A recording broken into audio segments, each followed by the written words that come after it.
the sneaky uppercut that Puello has. Martin is sitting down on every Good counter by Puello, but Martin sitting down on the right hooks and repeatedly landing those lead right hooks going to the body. Wearing red trunks with black trim, joining us from Barcelona, Spain. With a record of 42 wins, 3 losses, he has 15 wins coming by way of knockout. Ladies and gentlemen, please welcome the crafty European super lightweight champion and the battle-tested world-ranked southpaw contender, introducing Sandor Martin. He is undefeated in his campaign in the professional ranks with a record of 23 wins, no losses. Please welcome the undefeated WBC super lightweight champion of the world, Alberto La Vispa Puello. Di las reglas en el camerino. Protéjase todo el tiempo y obedece sus órdenes todo el tiempo. Pero aguante. The reach, the strong mentality, but Martin feels that his own speed and high-level IQ will be the difference, and he says Puello's biggest weapon, his trainer, Ismael Silas. At 18 decided to commit to boxing, and as we mentioned, he's waited a long time for this opportunity. The key to becoming a 2-time titleist at 140 pounds, Russell, of course, will challenge Jose Valenzuela in our next fight for another piece of the crown at 140, and forget about the filling-up process here with less than a minute left in the first. There's that left hand, but it's Martin putting the pressure on Puello. Puello countering with the right hook, missing wildly with the left. Martin puts the pressure but doesn't throw the punches. The gym in Barcelona was Martin's second home. At just 5 years old, he told his dad, "I'm going to be a world champion." Like my dad, he had his doubts, but has to solve the riddle. That is Alberto Puello. Good counter right hand by Martin.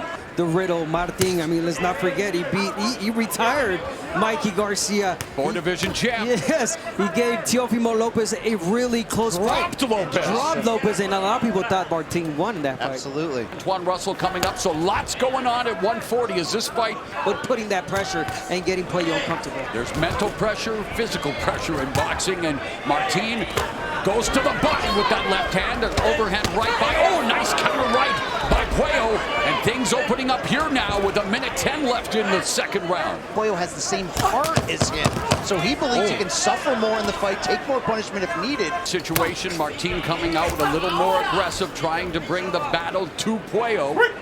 Sometimes you get two accomplished wrestlers in the cage, they end up canceling out kickboxing and letting the hands go. Does not look like a fighter who's been idle for 442 days coming into this one. And the only reason he's been idle is because I'm not giving up the title shot that I've waited so long for. And you talk about, it helps when you get a 6-figure step aside. There's the body work by Puello. Now has Martin on the ropes. Uppercut on the inside. Uppercut from Martin. And that's where you don't want to be good, Martin. You got to get out of the ropes. You know about the sneaky uppercut that Puello has. Martin is sitting down on every Good counter by Puello, but Martin sitting down on the right hooks and repeatedly landing those lead right hooks going to the body. More so than what we saw in round 2 when Puello really threw more punches but didn't land enough. The main event for a lightweight title as Martin immediately goes to the body of Puello to begin round 4. Trying to find a way to keep Martin's pressure at bay, but Martin continues to put that pressure on.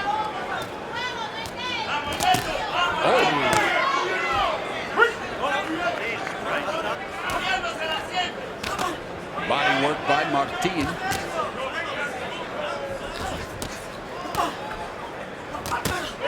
Counter upstairs by Puello. And the guy that's pushing you back, or the guy that's landing shots. Nice counter again by Puello, and Martin lands. Martin throws a 1-2 there. Decision loss.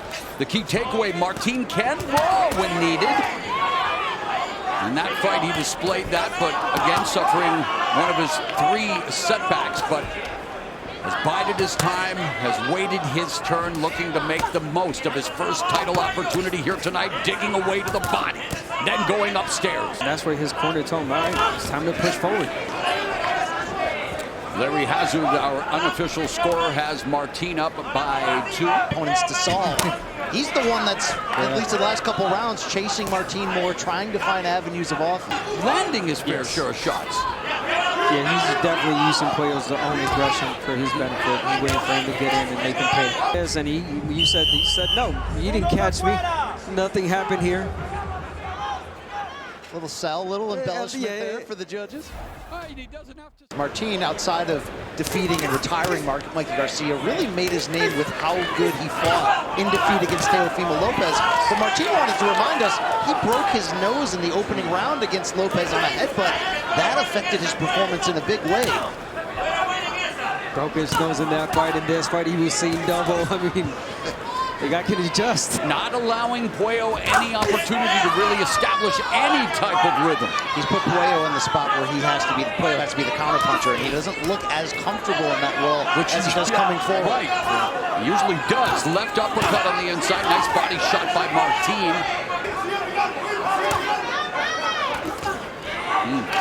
He's still eating body shots, yeah. Martin's ability to upper trump With a break by Puello, a rarity. The body work continues to be effective. Nice counter right hook by Puello. Capitalizing and not making, well, there's a nice straight left and a right from Puello.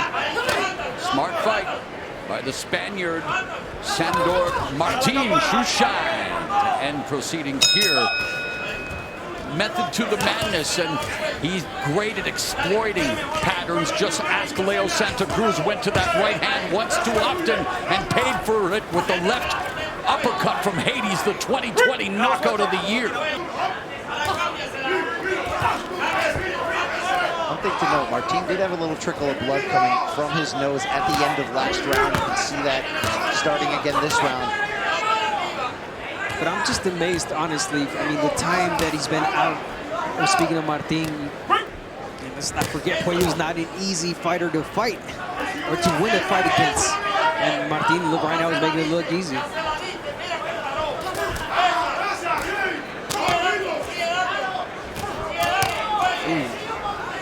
The work of Martin lately, but after, Puello's got to be able to get a little distance, get a little extension on those shots. Yeah, no, he's got to let his hands go. He's got to dictate the pace. Puello with the left, Martin. Oh, nice. Countered. Martin's head snapped back from that right from Puello at the end of round 7. Pound title affair. Oh, right hook by Puello, and Puello sitting down on that left hand. I wonder how it is mentally for Puello. He's always been the guy who makes you miss, who makes you uncomfortable, and now it's him. Great counter punches from Martin. 3 left hands landed, just missed with the left uppercut. And then he gets out. Does not give Puello a chance to let his hands go.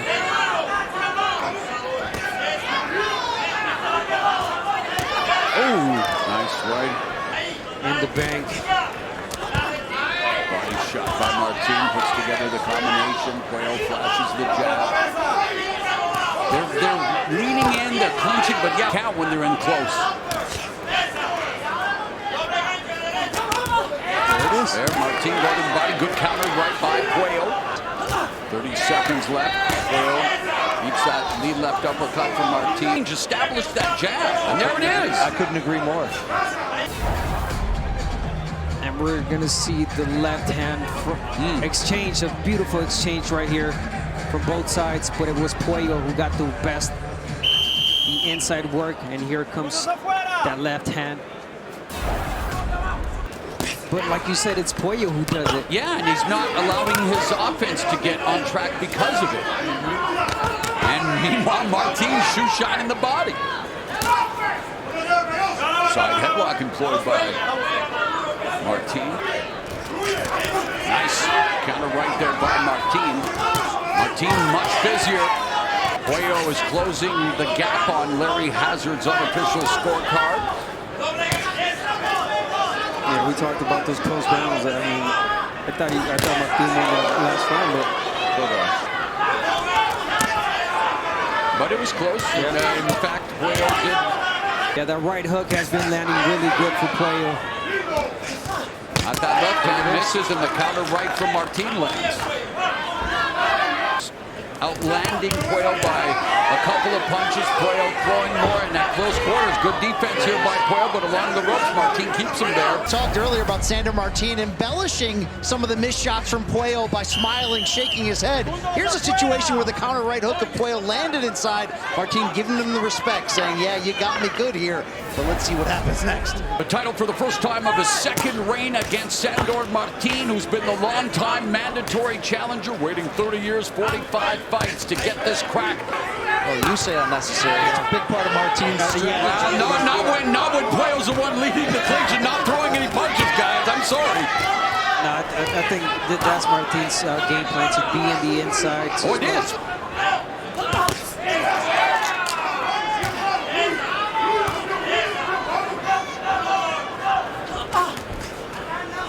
Right, if you're going to close the gap, regardless of who's initiating it, throw those punches. Both of them have great uppercuts. But Puello's more effective. There's some action. And see, when Martin opened up, immediately countered by Puello.